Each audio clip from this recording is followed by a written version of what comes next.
Welcome to Get Your Mind Right, the podcast where merchant services, digital marketing, and personal growth collide. Tune in for real talk, fresh insights, and the motivation to level up. Hey, good morning, Rinda. Good morning, John. How are you? I'm better. We're always better when you're in town here. Thank you. Yeah. I've always been able to appreciate seeing you and the team every time we're at the regional shows, and then also here in Newburgh too. Yeah, we really appreciate you coming in. Now, so for you listeners out there, this is Rinda Sutrathada. She is with CardFlight, and this is her first time being on the show here again. And Rinda's now come in for training a couple times. She comes in for Summit, and she and her company are a great friend of the company. So I really appreciate you being able to do this in person with me here today. Thank you, John. Yes, CardFlight is our company, and then Swipe Simple is our signature product. I feel like most people know us as Swipe Simple, but we really appreciate the partnership that we've had with the Evolve team, and it's just really great to be here, especially a beautiful fall day. So you're right, because last time you were here, someone gave me a CardFlight T-shirt, and I said, Yes. "What's this?" And it says, "Oh, Rinda wants you to have that." And I go, "Why is she giving me a CardFlight shirt?" And, well, because that's her company. Yes. Oh, no.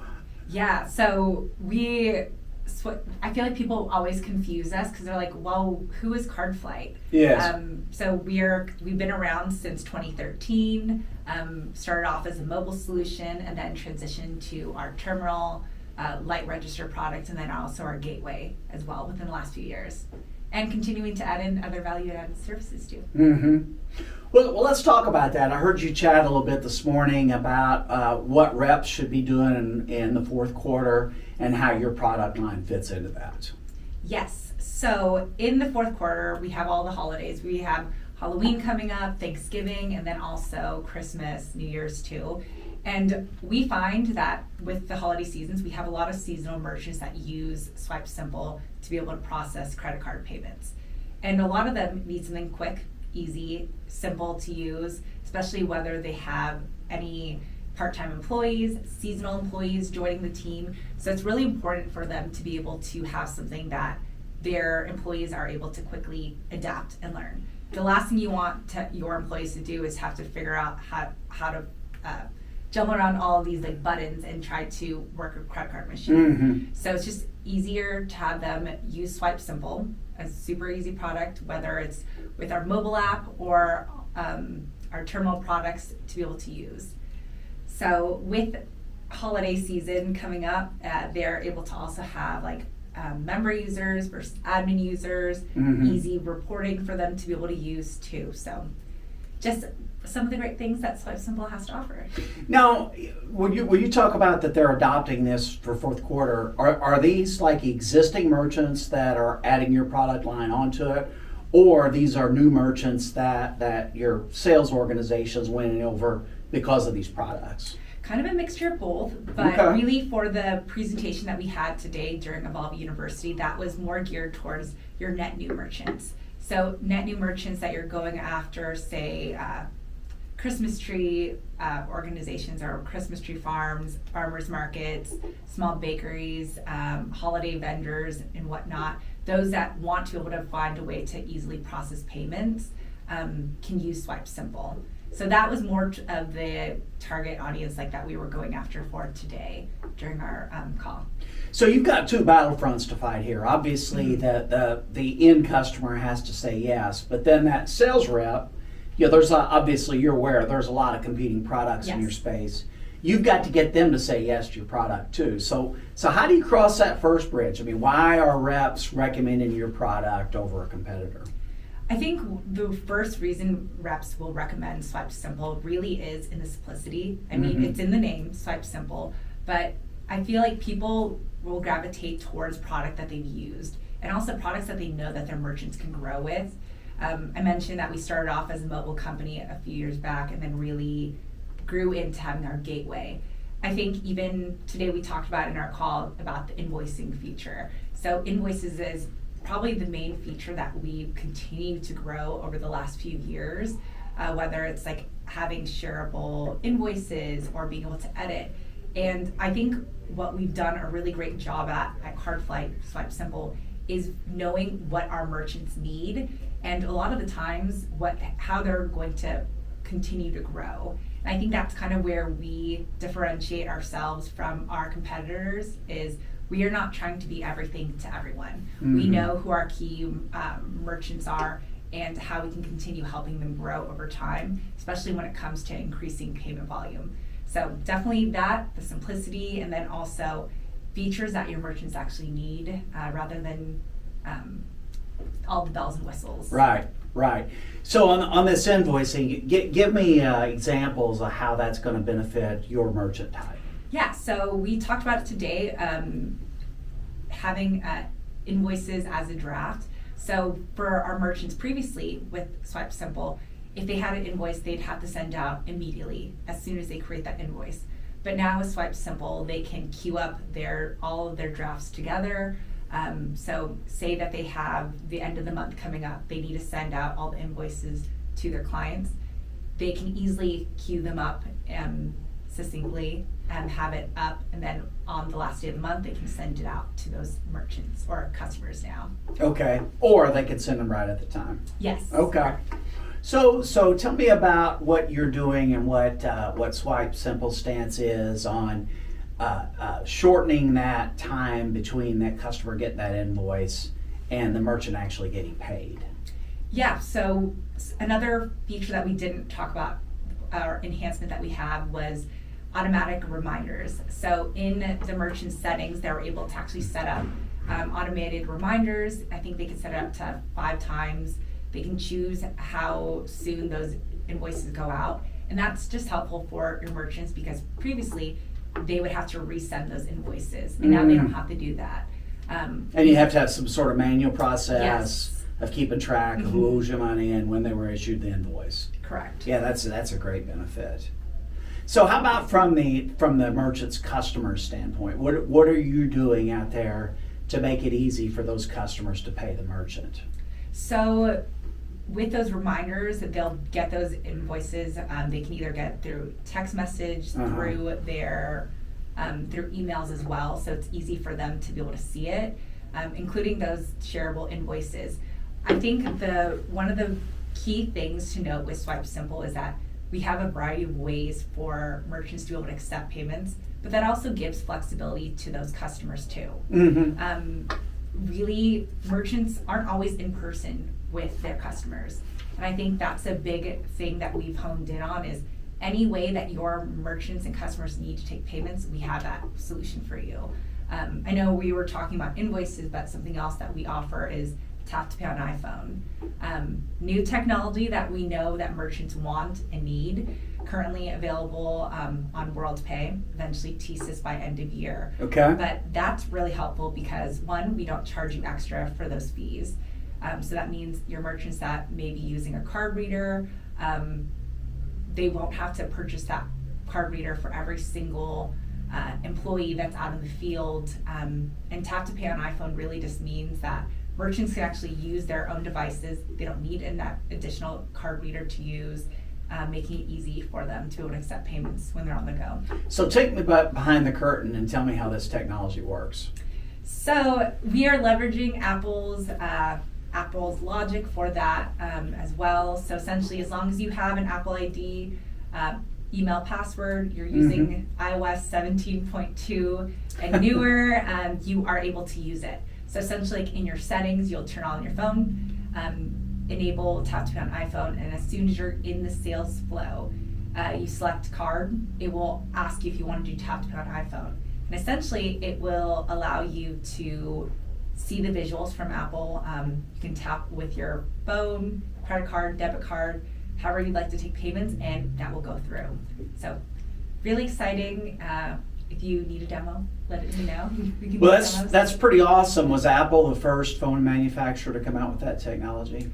I believe so for Apple. They're smart. Yeah. They're smart. So are they getting some sort of piece of interchange or something for processing that?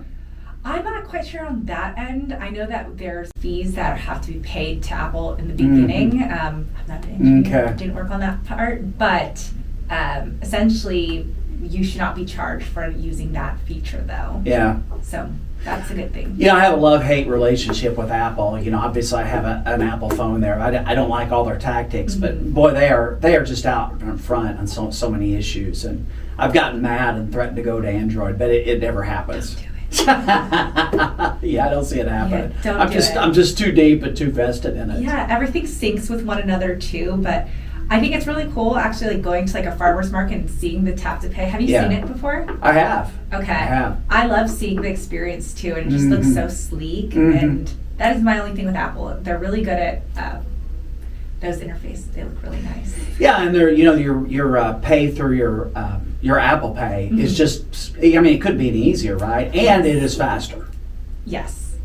I mean, I have not used an Android in quite some time, but those Apple devices, they know exactly what they're doing. It's so smart what they're doing because, like you said, you're leveraging their tech stack and you're just plugging into it. And I'm sure there's going to be a rush to that. Talk to me about your product roadmap. What do you guys have coming out here that folks are going to be excited about? Let me back up. There's stuff that's already come out that we will be fully releasing. So Evolve has had access to our Swipe Simple appointments since earlier this year. That's a huge value-added service that we've added on. Previously, if you had merchants that were in the nail salon space, hairstylists, and if they needed a booking tool, we were not able to offer that. But now with Swipe Simple appointments, you can easily say yes to your merchants that are in even like mobile dog groomers, etc., that want to be able to use a booking tool. So that is one thing that we will eventually release to everyone. Text marketing, loyalty, tap to pay on Android. I'm like ringing through everything in my head. QuickBooks Online. These are all things that are coming early 2026 as well. Yeah, a lot of value-added services. I think I already mentioned tap to pay on Android too, but finishing out the tap to pay on iPhone certifications to all processors, including TSYS. So quite a bit ahead for Swipe Simple, though. We're really excited. Yeah, and it's an exciting time for you here. So talk to me. Obviously you know this better than anyone, but your space you're in is extremely crowded and competitive. Where do you feel like Swipe Simple really excels and how you distinguish yourself? I always lean back on the simplicity, mostly because that's what we hear back from our reps, from our partners, contacts as well, and also from merchants. When it comes to the simplicity, really having merchants that don't need to have a lot of hand-holding with our product. I think that also continues on outside of those key Swipe Simple products, but really giving merchants actual items that they need, features that they need. And I think that's really where the Swipe Simple appointments comes into play. Also text marketing and all the newer features that we'll be releasing in the next year or so. We, again, going back to, we don't want to be everything to everyone, but we want to make sure that the merchants that we have, we're keeping, we're retaining, and that they have a product that they know when it comes to Swipe Simple, whatever features, enhancements that we've brought out, that they'll be able to use that. And it's going to be an easy, surefire way for them to continue running their business as easily as possible. So, really exciting. Everything. Yeah. Now, how long have you been in the industry now, Rinda? A little over 4.5 years. Okay. Great industry to be in, though. You're still brand new in the industry, aren't you? I feel like it still, yes. Yeah. I still feel like it. Yeah, I'm in my 11th year now, and you run into these 30 and 40-year industry veterans out there, and you find out you're still a puppy. Yes. I think even in year 2, I was like, I feel like I'm still learning something new every day. Even at the 4.5 year mark, I still am learning, especially as we brought in a lot of these value-added services. My lane in the industry has always been small to medium-sized businesses, working on the payment software side. But as we've continued to expand, it's really been nice seeing how much more I can also learn about what's new. We talked a little bit about all the other trends and also other products that have come out. I think for me, I'm excited to continue learning from all the friends and also industry veterans that I've known about what's new in the industry. And also just how far we've come. I know we always talk about the knuckle busters and whatnot. Yes. But it's just it's great to be a part of an industry that's always growing. There's so much innovation, even with like AI and whatnot too. So really exciting. Well, let's talk about that a little bit. Like you personally in your, or not you personally, in your professional career, do you use AI much? I do. I have a subscription to ChatGPT Premium. It's probably the best thing that I've ever purchased for work. It's really You really helpful. think it's the strongest tool you've ever used? I think so, because I think there's so much that you can use when it comes to AI that we just have not even touched the surface of. I feel like in the past, if you had questions, you would go to your peers. You'd go to your managers, your leadership team. And I think ChatGPT or other AI tools, even like Gemini and whatnot as well, really give you as a person, as an individual, the tools that you need to be able to learn more about anything that you want to learn about. I actually used ChatGPT to be able to study for the ETA, oh my gosh, I'm blanking on the name, the CPP program. Yeah. Fascinating. I mean, that Certified was, yes. Payments Professional. Yes. Yes. It was pretty early on in the stages of ChatGPT, but it was just phenomenal. That taught me a lot more about even underwriting. I had no idea how much underwriters go through until the CPP program, learning about it through ChatGPT. So things, the more you know. So like in your everyday professional life, give me some examples of where you deploy that tool. Yeah, great examples is being able to, I feel like I've used it for a lot of things within CardFlight times, but I use it a lot for even being able to check emails that I'm writing, sending out. Like, is this the appropriate tone? I've also used it in terms of... It's really great for that. It is great because you never know how things come across.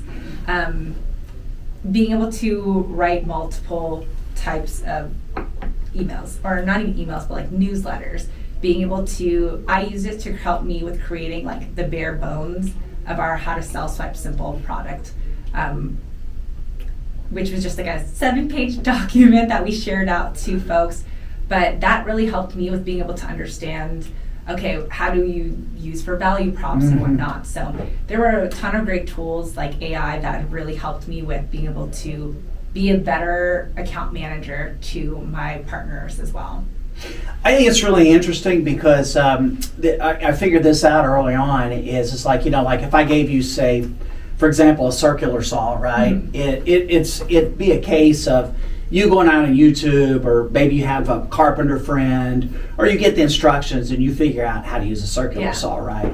But what I find out with AI, it actually, if you're paying attention, it's telling you, it's teaching you how to use it. Yeah. And it's teaching you how to ask better questions. Yes. Yeah, and I don't know, I'm still a novice. I'm at the starting line on this, but I've had people ask me about that well, how do you get started? And it's kind of hard getting started with that, really. It's like I'm not used to thinking in the manner in which it needs to be communicated.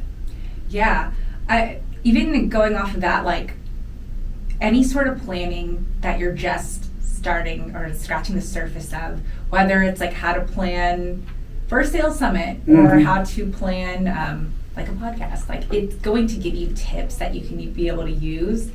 And I think that's really where I've found that it's been the most helpful, is like within my career, my growth within this industry even too. And like it's such a wealth of knowledge if you're able to figure out how to use it.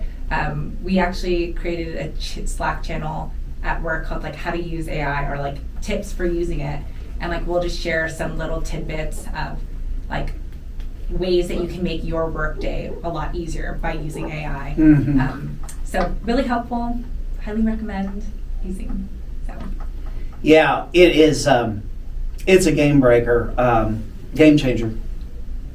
I think about technology that's affected my life, and so like when personal computers became affordable and started to become prolific, everybody's telling me, hey, you got to get a computer. And I'd be like, well, why? Well, because you got to have one. Okay, well, you didn't tell me why. Yeah. Right? So I heard that for a long time. And then there was for the nth time, there was a friend of mine that owned a business. And I asked him why, and he goes, well, let me show you why. So there used to be a contact manager called ACT. right? I don't know if you ever heard of that. I don't even know if it's still around anymore, but it was a CRM when no one knew what a CRM was, right? And like we're 1 minute into this, I'm like, okay, the sales pitch over. This is what I'm doing. I literally bought a computer that day, you know. And then the next one for me was Excel, which is I don't know how much you know about Excel, but it's a never-ending journey, you know, of all the functionality. But it's a game changer for me. And then now we're at AI. Yeah. So another way that I've used ChatGPT was like actually learning how to use Excel. I now know how to use a VLOOKUP. Could I tell you what a VLOOKUP is? Eventually, if I look back on AI. So I think there are a lot of great ways that you can actually use it to learn about the tools that you're using for work, but that also applies to like your personal life too. If you don't have a financial analyst and you want to learn more about like how to budget, AI is a good starting step for like what to do. And I think that's what's been really beneficial about the tool is that if there's something that you even just want to start trying or something new, like you can use that as a starting point, or even getting like other resources for that too. You're exactly right, and it's been a boon for me on Excel too, because there's some things I have to do that are manual processes, and one of my coworkers there said, yeah, hey, you just need to throw this over to AI, and so I did. It took 2 or 3 tries, but I've got this Excel formula that's this long, and I have no idea what it means or how you would get to that, but it performs what was now a time-consuming manual function. I mean, it just does it like that. And the other thing that's so striking about that is, I mean, you'd have to be like a top 0.005% Excel power user to be able to figure that formula out. Yeah. And it will help you with dissecting things. And I think that's what's incredible about the tool. I didn't realize also this was a podcast about AI, but I'm here for it. So, well, what you'll learn very quickly, Rinda, is all my podcasts turned into AI. So it is. I want to give our listeners ideas on how they could use it, and then plus this is for me too. I picked up gleaned some really good things and ideas from folks talking about it. So let's pivot to something else. So you're a California. Are you taking personal questions today, by the way? We will take personal questions too. Okay. So you could just like put your hand up or something like this. So you're a California girl. You lived on the East Coast. You lived in the South. You're in the Midwest and you're in the California. What is going on here with you? I do not know. I've lived in a lot of places. Quite a bit of places. You're the nomadic merchant girl. Yes, but I think it's also given me such a great so I've lived in New York for like 7 years, Atlanta for 2 years, and then now back in San Diego. But it's given me so much perspective about folks too, and I've really loved being all over the place because you just meet so many different people, and I think that's also the beauty of the payments industry too is I've now been out to Evansville, Newburgh 3 times this year, and I have quality friends that I love to see, and like yourself included, John. Thank you. I'll see you in a few months. Likewise. For Sales Summit, and yeah, I think it's brought me to a lot of different places, and I'm very, very grateful for my time with CardFlight and Swipe Simple, and being able to be all over, and also just explore more. So. You know, I just would imagine in my mind's eye that every girl that grows up in Southern California and San Diego dreams about being in Indiana in January. Okay, in January it was very, very cold. I'm glad that all of us made it out of the cold, but someone gave us a good tip. Just fly into Nashville and then drive up. So that's not too bad. So you had the great fortune of being here in a 25-year winter event last year. Was it a 25? It was a 25-year winter event. Yeah, I've lived in my house for 23 years. We've had our power out, other than just like a flicker a few minutes. We had out for 1 day, but this last one our power was out for 5 days. It was a lot, because I know. But okay, I do need to bring it back. I saw so much kindness within that time. I think now you're bringing me back to like being at the Bally's Casino and just seeing like how great the community is here in Indiana, because folks were out without power for quite some time, and that Bally's Casino just you could feel like the love and the kindness from everyone there that whole week.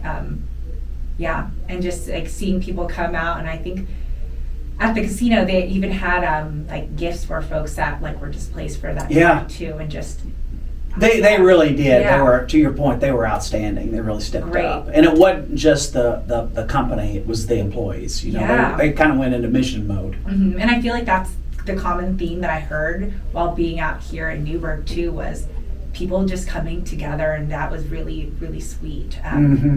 Like while we were lucky enough to be there at a conference and like still spending time with each other, I feel like I really got to see the community come together, and just being a part of that was really, really sweet. So I'm glad that we're in better weather, and I hope that 2026 will be a little warmer though. It would be nice, wouldn't it? It would be nice. Well, we talked, you and I talked earlier about work-life balance, and you're doing something really interesting to that point. Do you mind sharing that? Yes. Was this with the working East Coast hours? Or, Well, not just that plus what your exercise and your mental state. Yeah, so I'll start off with the East Coast hours. So being on the West Coast, I now work East Coast hours. I usually end the day around like 2 or 3 p.m. and I think having more time in my schedule to devote to things that I really love and care for, like going to yoga and whatnot, being around friends and family, really finding more activities that I enjoy, has probably been my saving grace being back in California, of being around other people in like the community, also getting to know more about how I function and what I need, like to be able to just, I would say enjoy my life, but I think really just find peace of mind. And that really come with like yoga. So I'm very, very grateful. How long have you been doing yoga? Probably 3 years, but I think it's been more of within the last like year or so of like trying to be more consistent with going to classes and whatnot. About how often do you go a week? Probably 2 to 3 times. Okay. Sometimes it ends up being no times, but most of the time I try to aim for 2 to 3 times a week. So I used to do P90X, and yoga was part of that. Ooh. And I'm maybe the least limber person you'll ever meet, and I really didn't want to do it. And I was just shocked at really what yoga was all about. Wait, remind me, what is P90X? Well, it's a workout program. It's a strength, flexibility, and aerobic. So I think it was on day 6. You would do yoga, and my wife really likes it, and she's actually done some classes before. But it was someone that, and I always kind of stayed away from it because you'd see like the ballet pose, you grab your. I mean, there's no way on this planet I could ever do that. But there's a lot of things I can do, and it was just so surprising to me how strenuous it was, but how you're not beat up, you're not exhausted when it's over. I mean, you're just really relaxed. You feel really great. Yeah, I think even with yoga, you hear people like even talking about like the runner's high. Like I don't think I'm quite there yet of like being able to like be completely like zen, but I think it is still like a work in progress of just, for me, I like having it in my schedule because it means like at whatever time, if it's 3:30 p.m., like I have to stop work because I need to make it to this class because I will not pay for a late fee. And I feel like for me, that's enough to be like, you need to have that separation within your work-life balance to put time aside for yourself. Yeah. And I think that's also how you show up as a better person to your loved ones, to your coworkers, to your partners too, is like when you have that time and space where you are giving back to yourself. So I find that to be true for yoga for me. Yeah, that's good. I've been traditionally bad about this, like things where I'm taking care of me and it's on my schedule. That's always the first thing to get moved off, and you shouldn't do that. It shouldn't be that way. You need to meet my daughter-in-law. She Carly, she does Orange Theory, and the reason she does that, because the same as you, has that discipline, because there's no way she's gonna be forced to pay for that class that she didn't attend. Yeah, and Orange Theory is pretty top notch, and I feel like they're like, you need to. I would love to be an Orange Theory person, but it is definitely I don't have the stamina for that yet. I'm trying, yes. Well, you're getting me fired up. I need to get back on the yoga. I am a terrible sleeper, and we had a mat set up at our house, so I did this at home, right? And I'm gonna say probably half the time it was an hour and 15-minute yoga session. I couldn't do all of it, but I was probably close to an hour what I was doing. Probably half the time when I was done, I literally would take like a short nap there. Yeah. On the mat, it wasn't long, 5 or 10 minutes, but wake up totally alert, refreshed. I appreciate that because I feel like a lot of the times people are kind of get in their head about like, well, what should I be doing, especially when you're in certain poses, and or even like a child's pose. But I think as long as you're practicing the poses and just trying to be in a more, not even elevated state, but more of like intentional about like your purpose for being there, I think sometimes it leads you to go to sleep. And I think that's okay because that's still rest. I think a lot of the times with how busy we are, we forget to rest, or we don't know what to do when we're actually resting. Like people go on vacation and they're just go, go, go, and then they come back from their vacation and they're saying to themselves like, wow, I need to go on another vacation. Yeah. I don't feel like the rest. And I think that is probably one of the beauties of what you've seen with yoga too, is like that time for rest. And maybe it is you just sleeping for a little bit. You bring a perspective I hadn't considered that before, but it's the breathing part, because obviously that breathing is a big part of that. And I think that might be the key for me, is that relaxation, and you also use the word intentional. You have to be, if you're going to have any success with that, you have to be intentional and focused on what you're doing. Mm-hmm. Do you enjoy like the breathing part of like the yoga, or even just? I do. It's just so hard to do because I'm so uncomfortable and I'm working so hard, and I'm thinking the whole time I'm like terrible at this, right? So. I see that because I feel that too sometimes, especially when you're in a room with other people and you're just like staring off to the side. You're like, oh, they're doing something way more advanced than me. And I think that also comes back to like thinking about the way you like practice even doing work. Like you can see other people doing really well, but I think as long as you're practicing like what you came there to do, and a lot of times in yoga, like you set your intentions at the beginning of class. Well, your instructor will tell you to set your intention. And I feel like your intention can differ from that day or what you typically do. And maybe it is just like showing up in the class and going through the motions, and that's okay too. I think it's really about like what you want it to be. And also just being less judgmental of yourself too. I feel like that can apply to everything too. Yeah, it's and I've not done a class with other people before, but yeah, I'd be comfortable. I'd want to get back, quote unquote, for me, yoga shape before I do that. But it wouldn't bother me now. But in the beginning, there's no way I would have done it. And it was just so surprising to me. I've done endurance sports and combat sports before, and like yoga, that's the complete opposite of that, right? But I just was shocked at how hard you work, how much you sweat, and how you elevate your heart rate, and you don't leave a square area. There's no jumping around or anything, but man, you're working. Yes. I mean, you've done marathons though too before. I feel like I do not know how you get into the mental state to be able to like push yourself to do and continue going for like 26.2 miles. Well, so for me, it's all psychology, Rinda, and I've done this in a number of endeavors in my life. I did a half marathon, and that's not really that hard. It's not as hard as you might think. I mean, I'd say like someone in reasonable condition in 4 months, you could be in a condition to run a half marathon, right? But so you think you complete this half marathon, right? And you think, okay, well, it's double the distance. It's not double the effort. It's like 10 times the effort. Yeah. It's a whole different training regimen. And there was a guy I worked with that done a bunch of them. And fortunately, he got to me and he plumbed me up on this. He said, "No," he says, "John, if you're gonna do this, you need to commit. You need to make a different level commitment that you did to this half marathon." So he recommended a book to me. I'm making this story too long. It's called it's a woman that wrote it in the 70s. It's called The Marathoner's Bible, and it's soup to nuts. I'm like, okay, so yeah, he's right. So it's like, okay, do I really want to do this training? Right? Do I really, really, really want to do this? So yeah, I want to do it. So then here's the key to my psychology. So what I did then is I told a number of people I was going to do it, and my pride is not going to allow me to go back and say, well, I got scared, or I couldn't do it, or it was too hard, because now people are asking me, hey, how's the training going? Yeah. I'm in there. They're holding you accountable. They're holding me accountable, right? And like I said, my own pride or avoidance of shame is not going to allow me to back up. I've done that with a number of things in my life.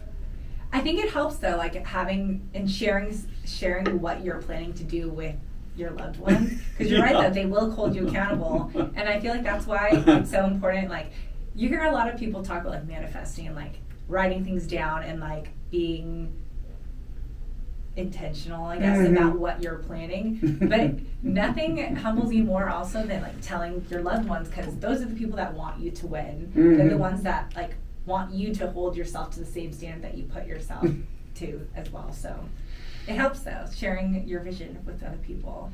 So my kids were kind of, let's see, what year was that? So Alex was he just turned 9, my oldest, and my other two weren't that interested in it, but Alex really was. He was playing competitive travel sports back then, and he saw Dad out grinding, going for these long runs, and we had a group of people over, and someone was asking me about it, and my friends really worked me and are pumping me up, and they said, well, John, what's your strategy for winning the race, right? Which of course there's no way I'm going to win this, and I said, well, there's going to be some Kenyans in it, and what I'm going to do is I'm going to get right behind them at the start, and I'm going to draft off them, kind of let them carry me through, and at the end I'm gonna make a move, because they're not expecting me, right? So that gets a big laugh out of the crowd, right? So I completely forgotten about this, right? So when the race was over, I get home, Alex comes out and he goes, Dad, were you able to beat the Koreans? And I go, what? He goes, you said you were gonna get right behind the Koreans and they were gonna carry you through the race. And I said, Kenyans. Yes. That's funny though. I feel like that's really cute. But also, how old was your son when he said that? 9. 9. Well, you did beat them too. So. To his point, I think if there weren't any Koreans in the race, I probably did run faster than they did. Yes, maybe. maybe. How did you do though? I was.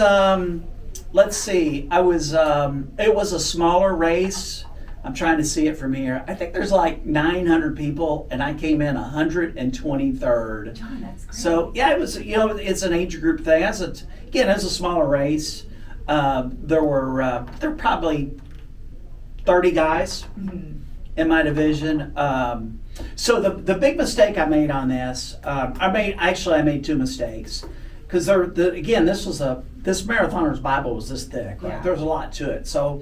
There was one thing I didn't follow in that, and then one piece of advice my friend gave me that came back to haunt me is he said, do a great big race. He said, if you get in one where there's 20,000, he goes, try to find one where there's 30,000. And I said, why does that make a difference? He said, all those people will mean there's more spectators, and he says, you will draw energy from the crowd. And I dismissed that.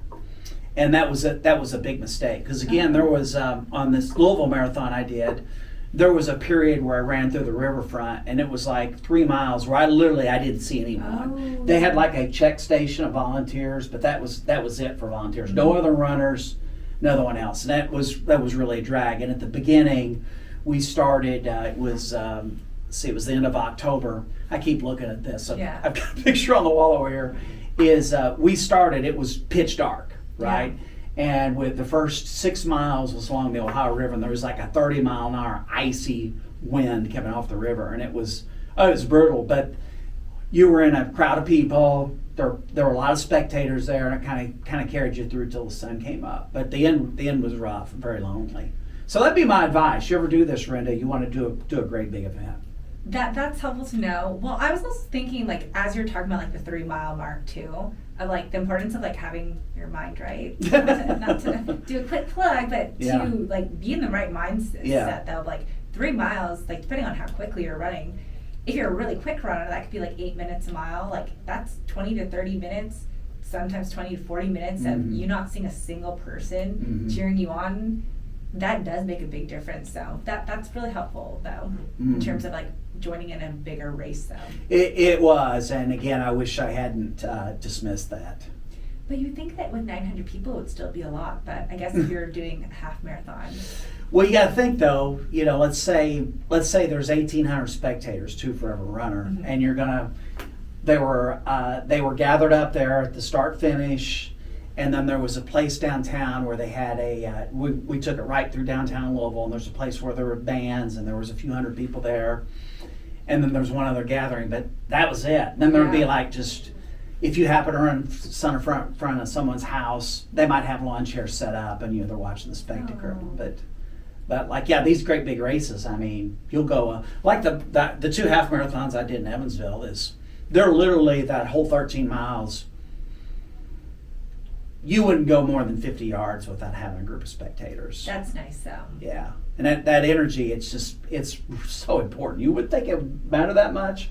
But it really does. Yeah, especially just being able to see people constantly. I think being by yourself for whatever period of time you had where that stretch was, that's such a different mentality of even if you're just around people that you don't know, Mm-hmm. but like they're still cheering for you too, and like in your corner cheering you on. So I feel like that does make a big difference. So I want to circle back to something else I learned about you last January. This is were you still living in Atlanta then? Had you moved back to? Yes. Okay, you're still living in Atlanta. Tell me about your living situation in Atlanta. I lived in an apartment on my own, but I didn't have a car, and I actually still don't have a car in San Diego today. Still no car. Yes. No plans to get a car. No plans to get a car right now. I'm pretty sure people will judge me, but honestly, it's been really nice to not be tied to having a car. Yeah. I take public transportation a lot. I think that's something that I definitely got from my time in New York. And thankfully, in San Diego, a lot of the places that I need to go to, like yoga, the grocery store, is like all along my one bus line. And eventually it also leads to like the bars too, keep going a little further. So everything I need is within that one bus stop or bus line. Yeah, and then also that kind of regulates where you go, right? How close is it to my bus line? Yeah, thankfully the bus line was 4 minutes. In Atlanta, it was like a minute, like literally across the street. So yeah. I remember you told me, and like a Midwesterner, this is just a foreign idea of not owning a car. That's everyone has a car here. You drive places, right? But I remember you telling me about that. Your whole life was centered around your neighborhood, and you would patronize local watering holes and restaurants, and your shopping and all that. And you were really part of that community. Mm-hmm. Yeah, I really thought that's very appealing to me. I mean, definitely in San Diego and Atlanta, you probably need a car. I would not recommend this lifestyle for everyone, but it works for me of being not even local, but I feel like if there are places that I need to go, like there's a trolley like decently close by, and like same with the MARTA in Atlanta too. Like you can use other forms of transportation, but it worked for me. Cannot recommend for everyone, but it worked for where I needed to go at least. So it was really nice. Very good. Well, Rinda, I have a whole list of other things to talk to you about, but we're out of time here today. Well, thank you so much, John. Well, I'd love to have you back. Yes, and I will be back too in January for Sales Summit. So excellent. Well, I'd like to have you back on the show then. Oh, thank you. So I appreciate you coming on here, and for Rinda Sutrathada, I am John Johnson, and get your mind right. We'll see you back here on Friday for Mailbag. See you.